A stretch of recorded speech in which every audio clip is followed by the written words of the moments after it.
Princess Zarathik stood in the great hall of the Galactic Concord. Her tall, thin body stayed perfectly still. Her skin looked like blue crystal in the bright lights. She did not let her face show any feelings. Around her, beings from many different worlds watched and waited. The war had lasted 300 years. The Voidborn Empire and the humans had fought until both sides were bleeding and tired. Millions had died. Whole planets were now empty rocks floating in space. The princes knew that if the fighting went on, both races might disappear forever. "The terms are clear," said Ambassador Thorn from the human side. He was old and gray, with deep lines around his eyes.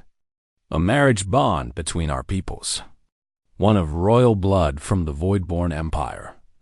One chosen representative from humanity." Zarathik had known this day would come.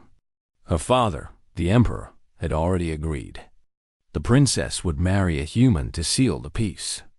She had expected this since she was young, but she had also expected to marry someone from her own people, someone who understood her world and her ways. "The human chosen is Marcus Chen," Ambassador Thorn continued. "He is 28 years old.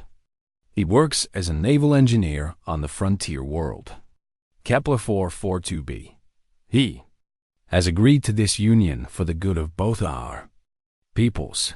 The princess had seen pictures of this Marcus Chen. He looked ordinary for a human.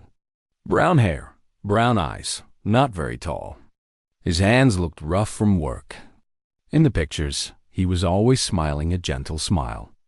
Humans lived such short lives compared to her people. She was already 150 years old, but still young for a Voidborn. This human would grow old and die while she was still in the early part of her life. "I accept these terms," Zarathik said. Her voice was clear and strong. "For the sake of peace." The wedding was planned for Haven's Rest, a space station that belonged to no single world. It floated between the territories of many different species. The station was huge, with rings that spun slowly to make artificial gravity. Ships from dozens of worlds came to watch the ceremony. Zarathik arrived 3 days before the wedding. Her ship, the Void's Grace, was sleek and dark like all Voidborn vessels. As she walked through the docking bay, she saw human ships for the first time up close. They looked different from what she expected. The metal was strange, almost like it was alive. The design seemed simple, but somehow felt very old. Her rooms on the station were nice, but felt strange. Everything was made for many different types of beings to use. The air was a mix that all species could breathe. The gravity was set to a level that most could handle. Nothing felt like home. On the day before the wedding, she met Marcus Chen for the first time. He was waiting in the meeting room when she walked in. He stood up quickly and gave a small bow. "Your Highness," he said, "I am honored to meet you." Up close, he looked just like his pictures. Average height for a human, maybe a little shorter than she was. His clothes were simple and clean. His brown hair was cut short, but his eyes were different than she expected. In the pictures, they looked normal. In person, they seemed deeper, like they had seen much more than a 28-year-old should have seen. "You may call me Zarathik," she said. "We will be married soon. There is no need for such formal words between us." Marcus smiled that gentle smile she had seen in the pictures. "Thank you. You can call me Marcus. I hope this arrangement will not be too difficult for you." She was surprised by his words. Most beings would have been nervous to meet someone from the royal family. Most would have talked about honor and duty. But Marcus seemed calm, almost sad. "This marriage will bring peace," she said. "That is what matters." "Yes," Marcus agreed. "Peace is what matters." They talked for an hour. Marcus asked about her home world and her interests. He told her about his work with ship engines and his life on the frontier. He was easy to talk to, but Zarathik felt like he was holding something back. There was something about him that did not match what she knew about humans. The wedding ceremony took place in the main hall of Haven's Rest. Beings from across the galaxy came to watch. The crystalline hegemony sent their best diplomats. The Hive Collective was there with their insect-like queens. Even the ancient watchers came, their four eyes glowing softly as they observed. The ceremony mixed traditions from both cultures. Zarathic wore the traditional silver robes of her people. Marcus wore a simple black suit that humans used for important occasions. They spoke vows in both languages, promising to work together for peace. But the most important part was the life bond ritual of the Voidborn. This was when the minds of the bride and groom would touch briefly through telepathy. For Voidborn, it was a way to make sure the marriage was real and true. Zarathic had done this ritual before in practice. She knew what to expect. A gentle touching of thoughts, a sharing of simple emotions, nothing more. She reached out with her mind toward Marcus as the ritual required. At first, everything seemed normal. She felt his thoughts on the surface, calm, peaceful, a little nervous. But then her mind went deeper, just for a moment. What she found there made her step back in shock. It was like touching the edge of an ocean. A vast, deep, endless ocean of power that seemed to have no bottom. For just an instant, she felt something so strong and terrible that her mind could barely understand it. It was controlled, held back by an enormous effort of will. But it was there Marcus reached out quickly to steady her. "Are you all right?" he asked. His voice was gentle and worried, just like before. But now she had felt what was underneath. "I am fine," she said, but her hands were shaking. "Just tired from the long ceremony." Marcus looked at her with those deep brown eyes. For a moment, she thought she saw something ancient looking back at her. Then he smiled that gentle smile again, and the moment passed. "Thank you," he said quietly, "for doing this, for choosing peace." The celebration went on late into the station's night cycle. Many beings came to wish them well. But Zarathic could not forget what she had felt in that brief moment when their minds touched. Whatever Marcus Chen was, he was not just an ordinary human engineer from a frontier world. As they walked back to their new shared quarters, Zarathic looked at her new husband. He seemed so normal, so harmless. But she had felt the ocean of power hidden behind his kind eyes. She began to wonder what else the humans had not told the galaxy about themselves. The marriage was done. The peace was signed. But Zarathic had a feeling that her real discoveries were just beginning. 6 months had passed since the wedding. Zarathic and Marcus lived together on the diplomatic vessel Harmony's Edge. The ship traveled between different worlds, helping to make sure the peace treaty was working well. They had separate rooms but shared meals and spent time together each day. At first, everything seemed normal. Marcus worked long hours in the engine rooms, fixing problems and making improvements to the ship's systems. He was polite and kind to everyone on the crew. He never complained and always seemed willing to help with any problem. But Zarathic began to notice strange things. Marcus never seemed tired. The other engineers worked 8-hour shifts and then needed rest. Marcus often worked for 18 hours straight without stopping. When Zarathic asked him about it, he just smiled and said he had always been good at staying awake when needed. He also never got sick. During their 3rd month on the ship, a virus spread through the crew. Humans, Voidborn, and other species all caught it. Everyone except Marcus. The ship's doctor, a friendly being called Dr. Kellex, was puzzled. "Humans usually get sick from this virus," Dr. Kellex said. But Marcus shows no signs of it at all. There were other small things too. Marcus could lift heavy equipment that usually took 3 people to move. When the ship's artificial gravity failed in one section, Marcus walked around normally while everyone else floated helplessly. Food that was too hot or too cold for others never seemed to bother him. Zarathic might have thought these were just normal differences between humans and other species. But she had studied human biology during her preparation for marriage. Nothing she had learned explained what she was seeing. The truth became impossible to ignore during the pirate attack. They were traveling through the neutral zone when 3 pirate ships surrounded them. The pirates demanded that the Harmony's Edge surrender all its valuable cargo. When Captain Torres refused, the pirates attacked.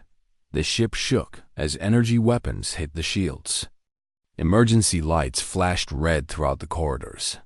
Hull breach in Engineering Section 7, came the announcement over the speakers. All personnel evacuate immediately. But Marcus was already in Engineering Section 7. Zarathik watched the security cameras from the bridge as the pirates cut through the hull and entered the ship. 12 armed pirates in full battleships poured into the corridor where Marcus was working. What happened next, mate? Zarathik stared at the screen in shock. Marcus did not run. He did not hide. He did not even reach for a weapon. Instead, he moved. The security cameras could barely follow him. One moment he was standing by a control panel. The next moment he was among the pirates, moving like lightning. His hands struck out faster than the eye could see. Pirates flew through the air as if hit by explosions. One pirate fired an energy rifle at Marcus from close range. The beam should have killed him instantly. Instead, Marcus caught the beam somehow, holding the deadly energy in his bare hand for a moment before throwing it back. The pirate's own weapon exploded. Another pirate swung a vibroblade at Marcus's head.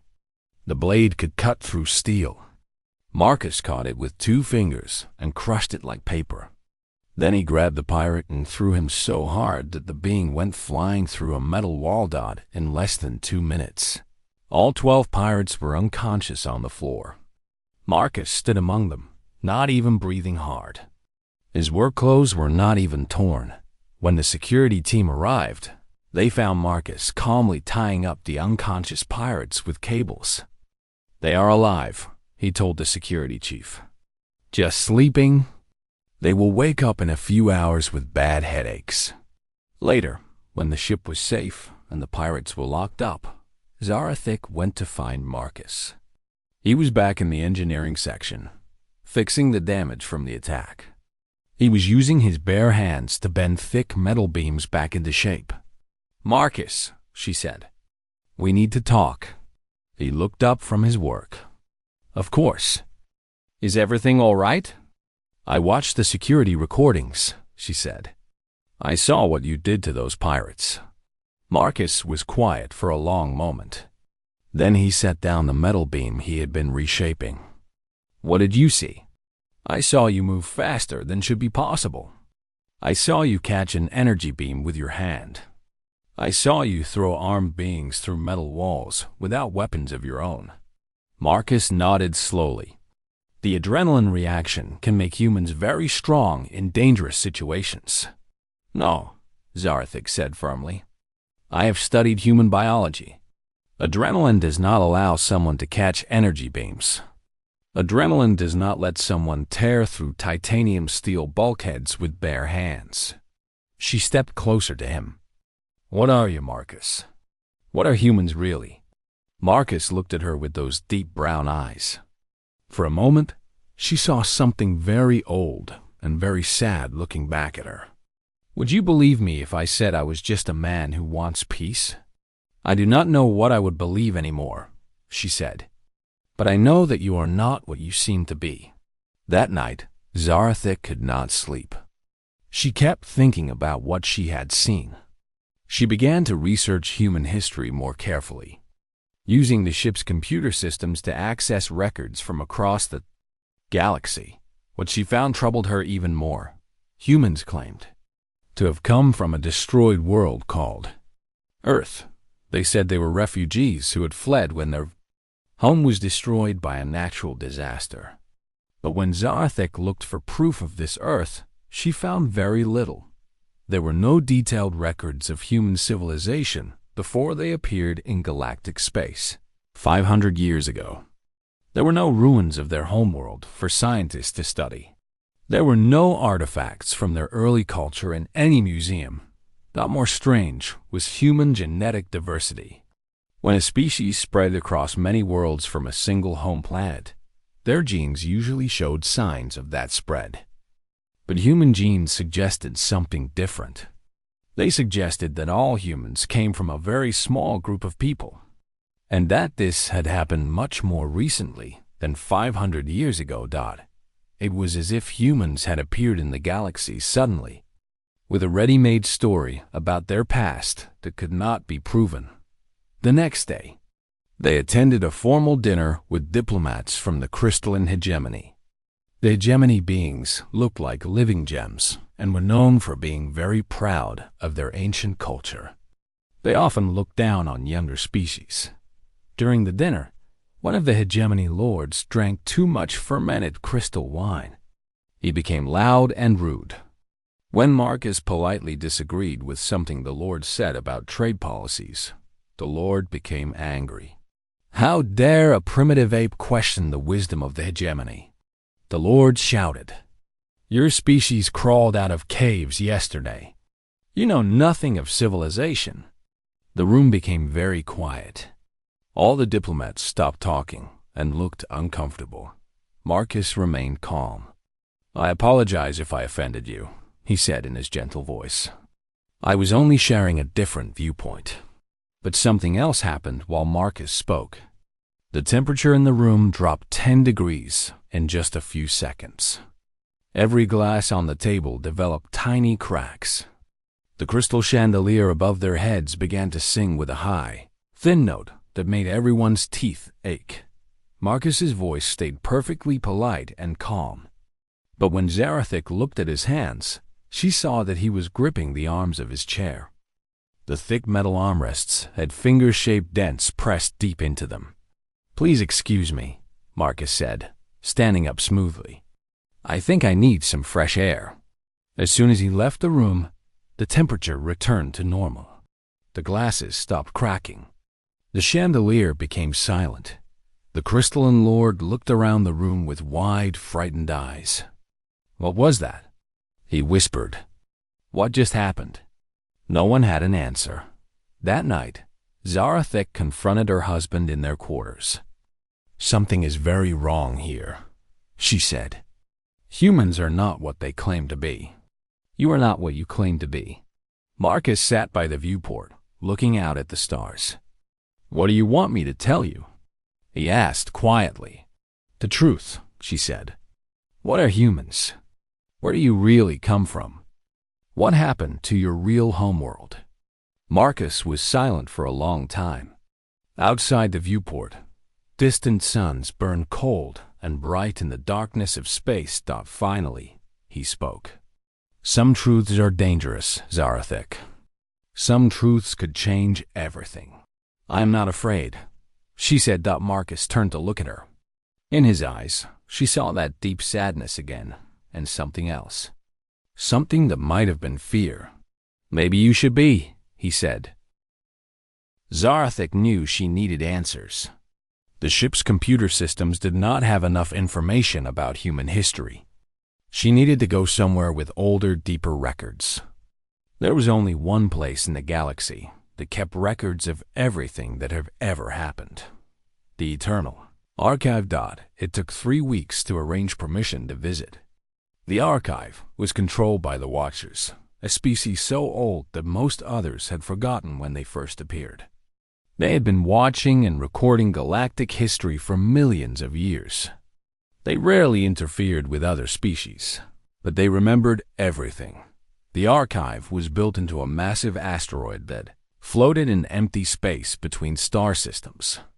As their shuttle approached, Zarathik could see the countless towers and domes that covered the rock's surface. Each building contained libraries, data storage, and endless records of the past. Marcus had wanted to come with her, but she told him she needed to make this trip alone. He did not argue, but she saw worry in his eyes when she left.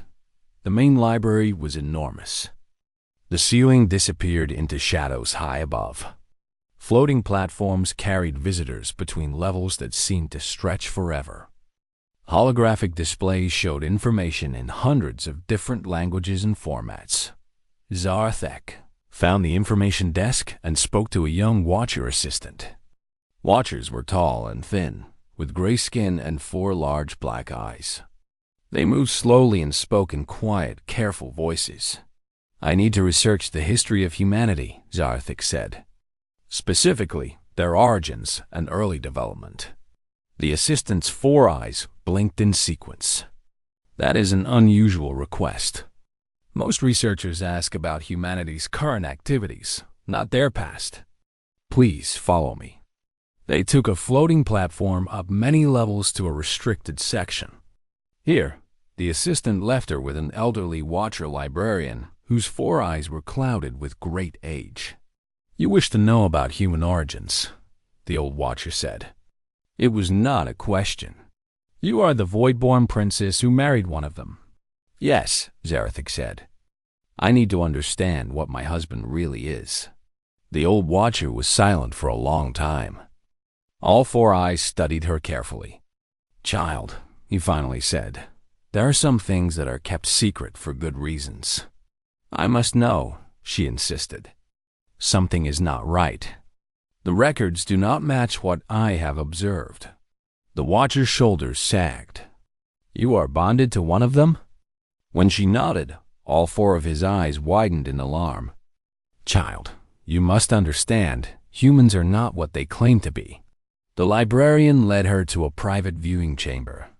The walls came alive with holographic displays showing star charts, historical timelines, and ancient records. Humans did not flee from a destroyed homeworld. The watcher began. That story is a lie they tell to explain their presence in galactic civilization. Images appeared in the air around them. A blue and green world orbiting a yellow star. Cities that gleamed like jewels. Ships that moved between the stars. This was Earth, the watcher said. Their true homeworld. It was not destroyed by natural disaster. It was not destroyed at all.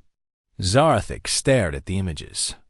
"But the records say what humans want them to say," the watcher interrupted. "We watchers remember the truth. Earth still exists.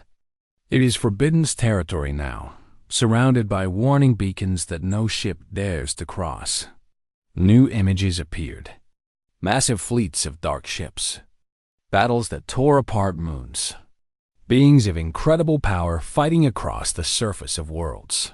700 years ago, humanity fought their last war, the watcher explained. But it was not a war against another species. It was a war against themselves. The images showed humans, but they looked different from the humans Zarethek knew. These beings moved with impossible grace and speed. They fought with weapons that seemed to bend reality itself. Some appeared to control energy with their bare hands. Others moved through space without ships, protected only by their own power. What happened to them? Zarethik whispered. They were changing, the watcher said, evolving into something beyond what any species had ever become. They could reshape matter with their thoughts. They could travel between stars by willing themselves across space. Some began to live forever. The images showed the war growing worse. Planets cracking under the force of human battles. Stars dimming as the fighting spread through space. Reality itself seemed to bend and break around the combatants. The war was called the Awakening War, the watcher continued, because humanity was awakening into godhood. But not all of them wanted to become gods. A new set of images appeared. Humans arguing in great assemblies. Some wanted to continue the evolution, to become beings of pure power who could control the universe. Others feared what they were becoming and wanted to stop. The war lasted 50 years, the watcher said. When it ended, the faction that wanted to remain human had won, but barely, and they had learned something terrible about themselves. What did they learn? That they could not stop the change through normal means. The evolution was built into their genes, their minds, their very souls. They would either become gods or they would have to leave everything behind. The final images showed fleets of ships leaving Earth, hundreds of thousands of vessels carrying millions of humans into exile. But these were not the same beings who had fought the war. Somehow, they looked normal again. They looked like the humans Zarathic knew. They chose exile, the Watcher said.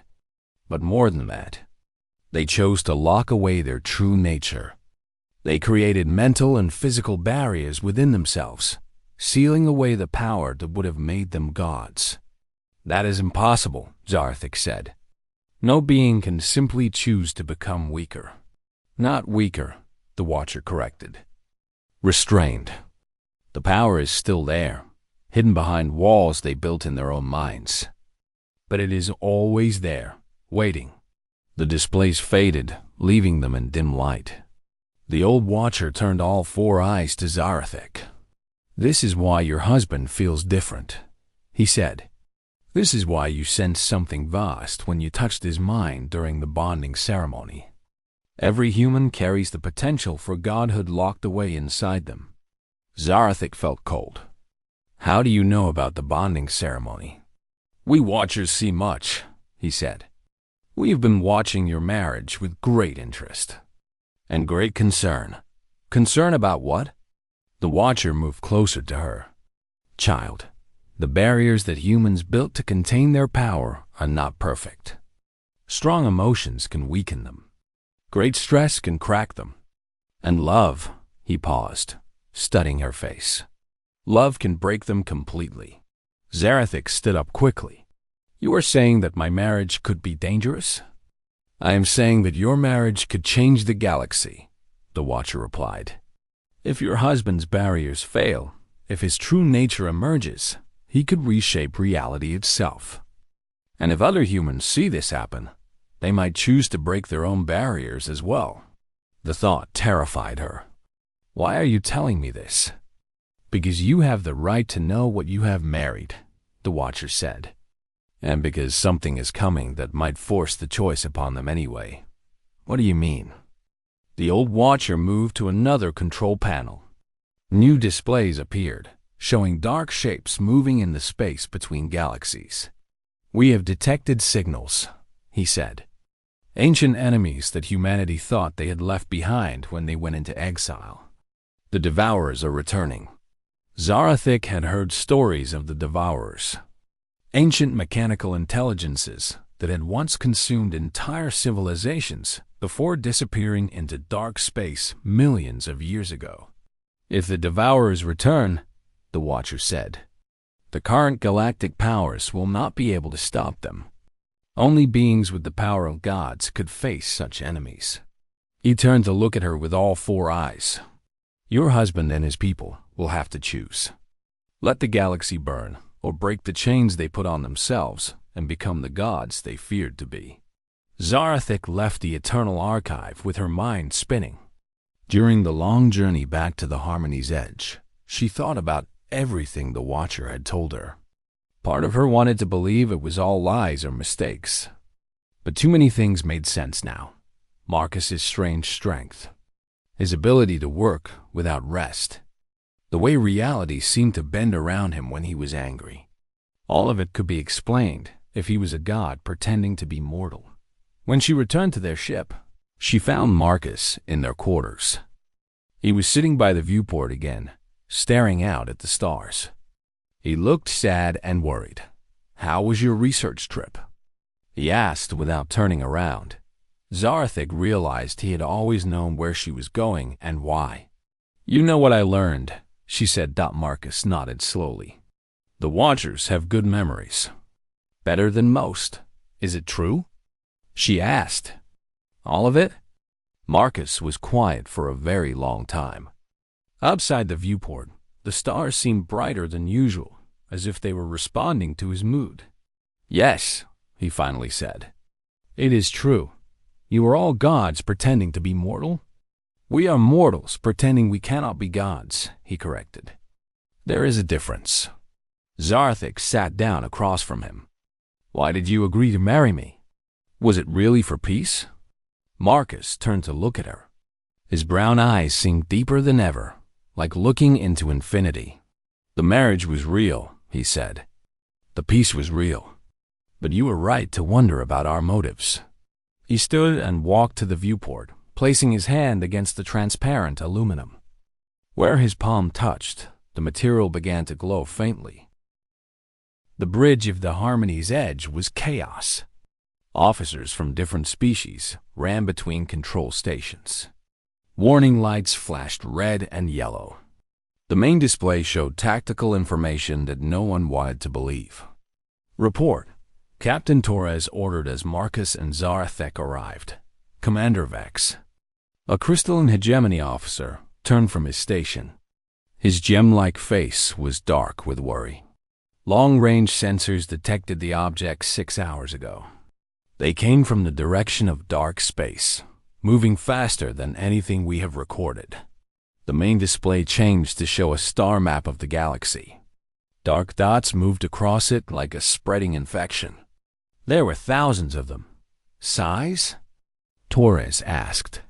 The smaller objects are approximately 5 kilometers long, Vex replied. The larger ones are. He paused, checking his readings again. Captain, some of them are larger than moons. Dr. Kellex, the ship's medical officer, spoke up from another station. We are receiving reports from the outer colonies. 3 star systems have already gone silent. No communications, no sensor readings. Nothing. Zarathik felt Marcus tense beside her. When she looked at him, she saw his hands clenched into fists. The air around him seemed to shimmer slightly, as if heat was rising from his body. Show me the tactical analysis, Torres said.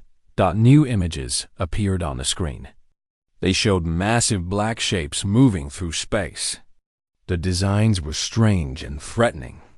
Long spines extended from central cores.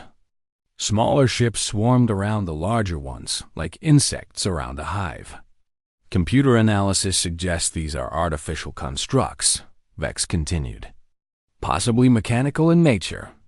They do not match any known ship designs in our databases. But Marcus stepped forward. They match designs in human databases, he said quietly. Everyone on the bridge turned to look at him. Torres frowned. Explain. Marcus stared at the screen for a long moment. These are Devour ships. We have seen them before. That is impossible, Commander Vex said. The Devourers have been gone for millions of years. No current species has ever encountered them. No current species except humans, Marcus replied. His voice was getting quieter, but somehow it seemed to fill the entire bridge. We fought them before. A long time ago. Torres stepped closer to Marcus. Engineer Chun, you are talking about events that happened millions of years ago. Humans have only been in galactic civilization for 500 years. Marcus turned to look at the captain. In his brown eyes, Zarthik saw something ancient stirring. Captain, there are things about human history that your databases do not contain. Before Torres could respond, the communications officer called out. Captain, priority message coming in from the Galactic Defense Council. The main screen changed to show Admiral Kess, the supreme commander of all galactic defense forces. The Admiral was a hegemony leader with crystal skin that normally gleamed bright blue. Now it was dim and gray with stress.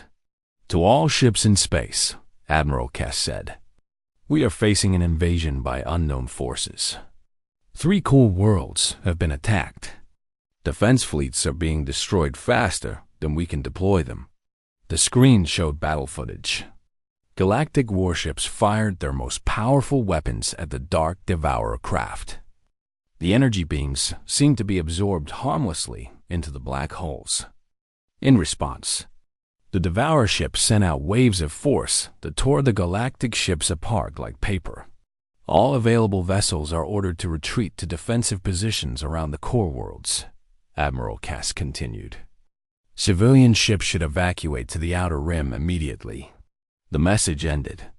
The bridge was silent, except for the quiet hum of the ship's systems. Captain Torres turned to his crew. Set course for the outer rim. Maximum speed. But Marcus stepped forward. Captain, I need to send a message first. Engineer Chun, we do not have time. Captain, Marcus interrupted. His voice was still quiet, but now it carried a weight that made everyone stop what they were doing. I need to contact other humans. They need to know what is happening. Torres stared at him. You can contact other humans after we reach safety. No, Marcus said. It has to be now. Something in his tone made the captain step back. Zarthik noticed that the temperature on the bridge was dropping. Frost was beginning to form on the metal surfaces. Very well, Torres said slowly. Use the communications array. Marcus walked to the communications station. The officer there moved aside quickly, as if afraid to be too close to him. Marcus placed his hands on the controls. This is Marcus Chun aboard the diplomatic vessel Harmony's Edge, he said into the transmitter. Authorization code? He paused and spoke a series of numbers and words in a language Zarthek had never heard before. He waited. Then a response came back, also in the strange language. Marcus listened, then spoke again. Finally, he switched back to standard galactic language. The long peace is ended, he said. The Watcher's warning has come to pass. All children of the exile must choose. The response was immediate and shocking. Across all human communication frequencies, voices began answering. Hundreds, then thousands, then millions of voices, all speaking in that ancient language that none of the other species understood. Marcus listened for a few minutes, then turned off the communicator. When he faced the bridge crew, he looked different. His eyes seemed brighter. His skin appeared to glow faintly. The air around him moved as if pushed by invisible currents. Captain, he said, I need you to change course. Take us to the nearest battle zone. Absolutely not, Torres said. My orders are to evacuate civilian vessels. Captain, Marcus said patiently, your orders assume that this is a normal military threat that can be fought with normal military means. It is not. Commander Vex stepped between them. Engineer Chun, you are out of line. Return to your station. Marcus looked at the crystalline officer. Commander, how many Devourer ships do you think it would take to crack a planet's crust? That is impossible, Vex said. No weapon can crack a planet. One ship, Marcus said. One Devourer ship can break a world apart. I have seen it happen. The bridge communications suddenly came alive with emergency signals. Reports flooded in from across the galaxy. Colony worlds going dark. Defense fleets destroyed. Billions of people fleeing in panic. Then came the worst news of all. Core world Centaurus Prime is under attack, the communications officer reported. The planetary defense grid is gone. The Devourer ships are firing on the planet's surface. On the main screen, they watched live feeds from Centaurus Prime. The planet had a population of 12 billion beings from dozens of different species. As they watched, beams of dark energy struck the world's surface. Where the beams hit, the ground simply disappeared, leaving behind holes that went down through the planet's crust. Estimate time until planetary core breach? Captain Torres asked quietly. The tactical officer checked his instruments. At current rate of fire, 4 hours until the planet breaks apart. Zarthik heard Marcus make a sound like a deep sigh. When she looked at him, she saw that his human appearance was beginning to crack. His skin seemed to shimmer and shift. His eyes were no longer brown, but looked like pools of starlight. I am sorry you have to see this, he said to her. But some wars can only be fought by monsters. He touched the communications control again. This time, he spoke only a few words in that ancient language. The response was immediate and terrifying. Across human space, emergency beacons began to activate. Ships that had been moving toward the outer rim suddenly changed course and began heading toward the battle zones. But these were not normal human ships anymore. On the tactical display, Zarthik watched human vessels transform. Their hulls split open to reveal crystalline structures underneath. Energy fields surrounded them that burned like miniature stars. They began moving at speeds that should have torn them apart. "What is happening to the human ships?" Captain Torres demanded. Marcus turned to face the bridge crew. His transformation was accelerating. His clothes were dissolving, replaced by what looked like living light. When he spoke, his voice carried harmonics that made the ship's hull sing in response. "The barriers are falling," he said. "My people are remembering what we really are." On the main screen, they watched the first human ship reach, Centaurus Prime.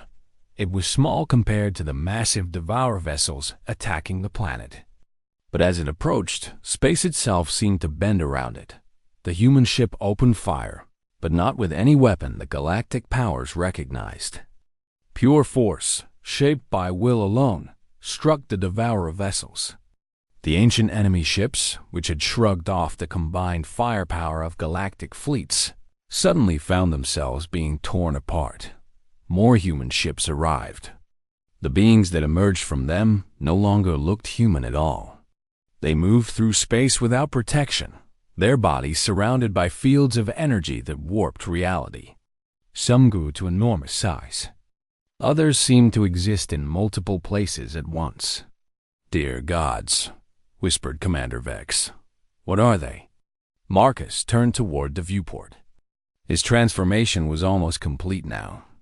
When he spoke, his words made the very atoms in the air vibrate. "We are what you call us," he said. "We are the gods you worship. We are the monsters you fear. We are the force that shapes the universe." He looked back at Zarthik one last time. In his eyes, she saw infinite power, but also infinite sadness. "We are what we never wanted to become." On the screen, the battle for Centaurus Prime continued. The war lasted 3 days and changed the universe forever. Zarthik watched it all from the bridge of the Harmony's edge. Captain Torres had ordered the ship to remain at a safe distance.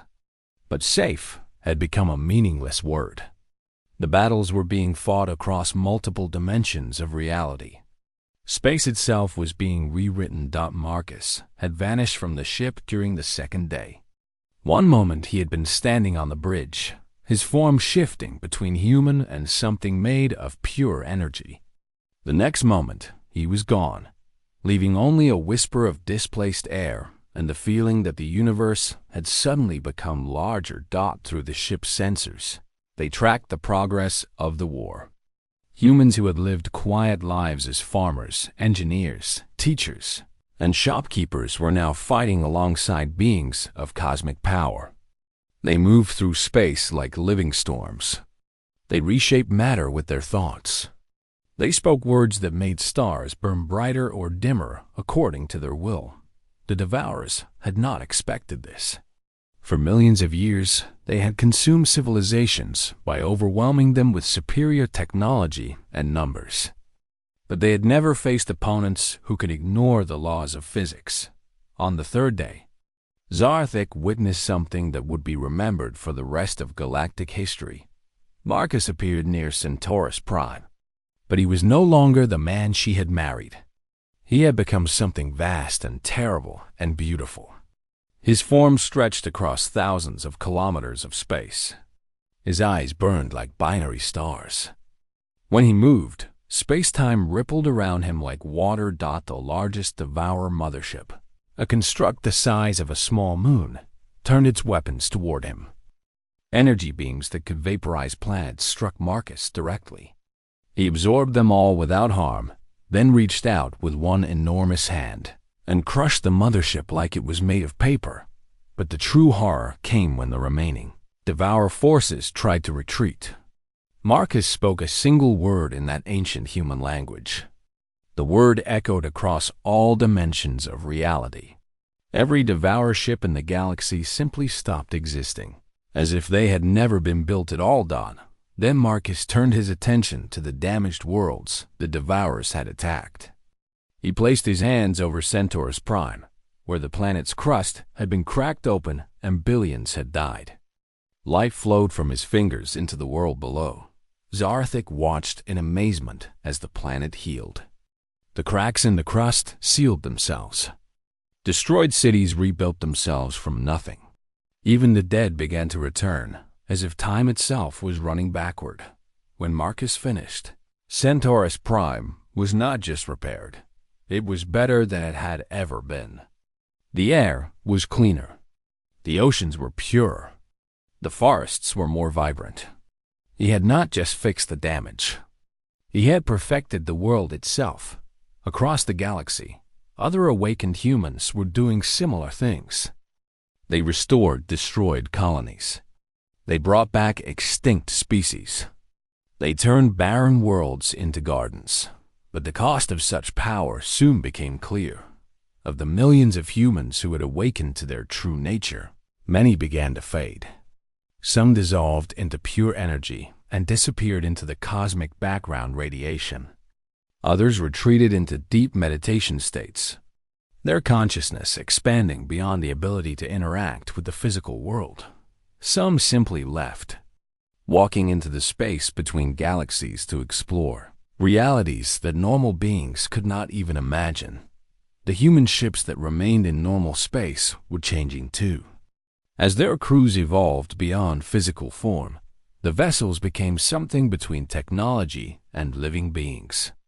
They pulsed with organic light and responded to thoughts rather than controls. Captain, Torres received reports that entire human colonies had vanished, leaving behind only empty worlds covered in strange crystalline formations that hummed with barely contained energy. "They are transcending," Dr. Kellick said as he studied the sensor readings. "They are moving beyond physical existence entirely." Zarthik felt her heart break. Was this what would happen to Marcus? Would he become so powerful, so far beyond human understanding, that he would simply fade away into cosmic forces she could never touch? On the fourth day after the war ended, she had her answer. She was alone in their quarters, staring out at the stars when the air behind her shimmered. She turned and saw Marcus stepping through what looked like a fold in space itself. But he looked almost normal again. Almost human. He was quieter now, more distant. But when she looked into his eyes, she could still see the man she had married beneath the cosmic power. "Hello." "Zarthik," he said gently. She ran to him. And when he caught her in his arms, he felt solid and real and warm. But she could also feel the vast power contained within him, held back by tremendous effort of will. "I thought you were gone," she whispered. "I was," he said. "For a while, I was everything and nothing at the same time. I could see the birth of stars and the death of galaxies. I could reshape reality with a thought. Why did you come back?" Marcus smiled that gentle smile she remembered. "Because I made a promise. The marriage was real, remember? The peace was real." He led her to sit by the viewport. Outside, they could see human ships in the distance, but they moved slowly and carefully now, as if their crews were concentrating hard on maintaining physical form. "What happens now?" she asked. "Now we try to put the masks back on," Marcus said. "We try to pretend to be mortal again, because the universe is not ready for gods. Can you do that? Can you go back to being human?" Marcus was quiet for a long time. "Not completely," he admitted. "None of us can. The barriers we built to contain our power have been broken. We will always be more than we were." He turned to look at her. "But we can choose to limit ourselves. We can choose to stay connected to the smaller world, to the people and things we love. And that is enough?" "It has to be," Marcus said. "Because the alternative is to become so powerful that we stop caring about anything mortal. And if that happens, we become no better than the Devourers we just destroyed." Over the following weeks, Zarthik watched as humanity slowly, carefully, began to pretend to be normal again. The gods who had reshaped reality with their thoughts went back to working in engine rooms and farms. The beings who had moved planets returned to their small apartments and quiet lives. But they were changed. All of them carried themselves differently now. They spoke more carefully, as if they were afraid their words might accidentally reshape the world around them.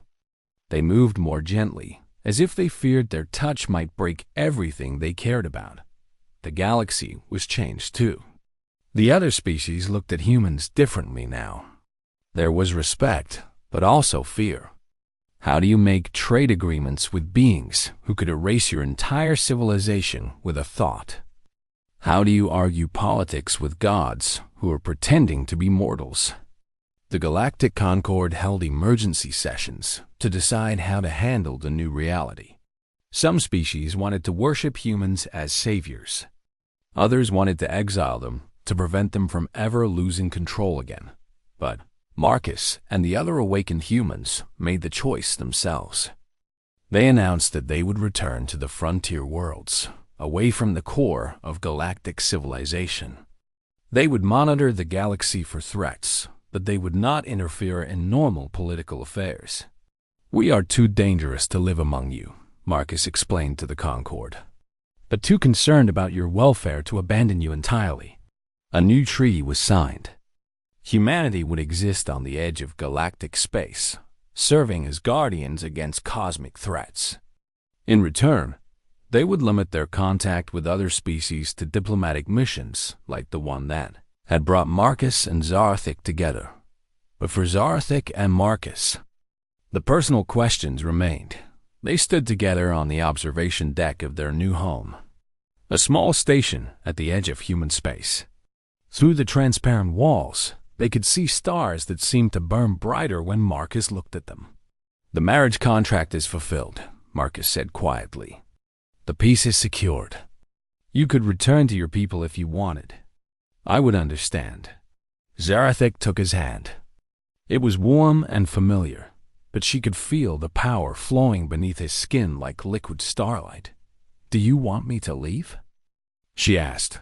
Marcus looked at her with eyes that held infinite sadness and infinite love. "I want you to stay," he said. "But I am not the same person you married. I am something between human and God now. I could live forever, or I could fade into cosmic forces tomorrow. I do not know what kind of life I can offer you." Zarathic thought about everything they had been through together. The quiet months of learning to trust each other. The terror of discovering his true nature. The awe of watching him become something beyond mortal understanding. "I did not marry a human," she said finally. "I married Marcus Chun, the man who wanted peace more than power. The man who chose to limit himself rather than become a monster." She squeezed his hand. "That man is still in there, under all the cosmic power. As long as he is, I will stay." Marcus smiled, and for a moment he looked exactly like the gentle engineer she had first met. "Even if I am a god, pretending to be mortal?" "Especially then," she said. "Someone needs to remind you what mortality is worth protecting." They stood together in comfortable silence, watching the stars. Around them, other awakened humans were building a new kind of civilization. They created art that existed in multiple dimensions. They grew gardens where flowers bloomed in colors that had no names.